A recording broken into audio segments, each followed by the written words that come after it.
ఈ ఎన్నికల్లో ఢిల్లీ దొరలకు తెలంగాణ ప్రజలకు మధ్య జరుగుతున్న పోరు అని మంత్రి కేటీఆర్ తెలిపారు.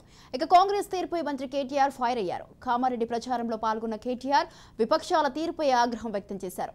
ఢిల్లీ దొరల పెత్తనాన్ని తిప్పికొట్టాలన్నారు. రాహుల్ గాంధీ లీడర్ కాదని రీడర్ అని విమర్శించారు.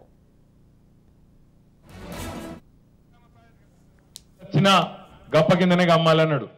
నాకు గప్పకింద గమ్ముడు అంటే నేను ఒక చిన్న ముచ్చట గుర్తొచ్చింది.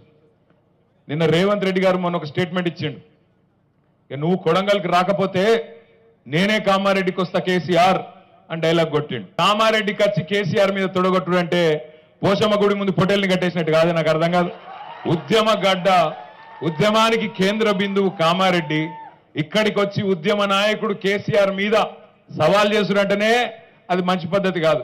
అందులో రేవంత్ రెడ్డి ఉద్యమంలో తెలంగాణ బిడ్డల మీదకి తుపాకీ తీసుకొని పోయిన రైఫిల్ రెడ్డి ఇవాళ వచ్చాట కేసీఆర్ను కొడతాడట. కామారెడ్డిలో ఇక్కడికి వచ్చి నిలబడతాడట.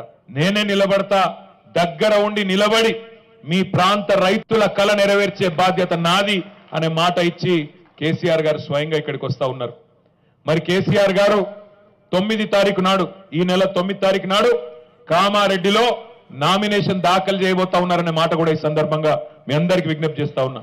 మరి కేసీఆర్ నామినేషన్ రోజు ఇక్కడ బిక్నూరు కానీ అదేవిధంగా రాజాపేట కానీ ఇంటింటికి కనీసం ఒక్కరన్న బయలుదేరి కామారెడ్డికి రావాలి. కేసీఆర్ గారి మీటింగ్ ఉంటుంది. ఆ రోజు ఆ సభతోనే అవతలలు మళ్ళీ నామినేషన్ విత్డ్రా చేసుకునేటట్టు బ్రహ్మాండంగా సభకు మీరందరూ తరలి రావాలని చెప్పి కూడా నేను మీకు విజ్ఞప్తి చేస్తా ఉన్నా. ఇక రకరకాల వ్యక్తులు రకరకాల మాటలు మాట్లాడుతున్నారు. కానీ ఇక్కడ బీజేపీ ఆయన కూడా మొదటి రోజు చెప్పిండు, ఇక కేసీఆర్ మీద మనం ఏడ గెలుస్తాం, మనతో నేడవుతుంది, ఇక సలాకా ఇచ్చుడు బంధు, సిమెంట్ బంధు అని ఆయన కూడా ఆలోచనలో పడ్డాడు, పునరాలోచనలో పడ్డాడు. మళ్ళీ నిన్నయాలేదో మరి గుజరాత్కి వెళ్ళి ఏమైనా పైసలు వచ్చినాయేమో తెలియదు, కానీ నిన్నయాలేమో మళ్ళీ గిలగిల్లాడుతున్నట్టున్నది.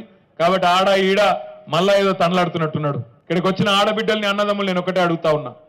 వాడెవడో బీజేపీ ఓడిచ్చే పిప్పర్మెంట్లకు చాక్లెట్లకు ఆశపడదామా, లేదా కేసీఆర్ గారిని తెచ్చుకొని గెలిపించుకొని దమ్ బిర్యానీ తిందామా, పంచవర్ష పరమాన్నాలు తిందామా ఆలోచన చేయండి.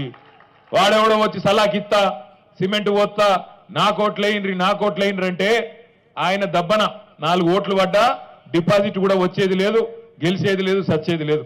అటువంటి పార్టీకి ఓట్లేసి ఎందుకు మన ఓటును మురుగబెట్టుకోవాలి అనే ఆలోచన గ్రామాన మనం తీసుకురావాలి.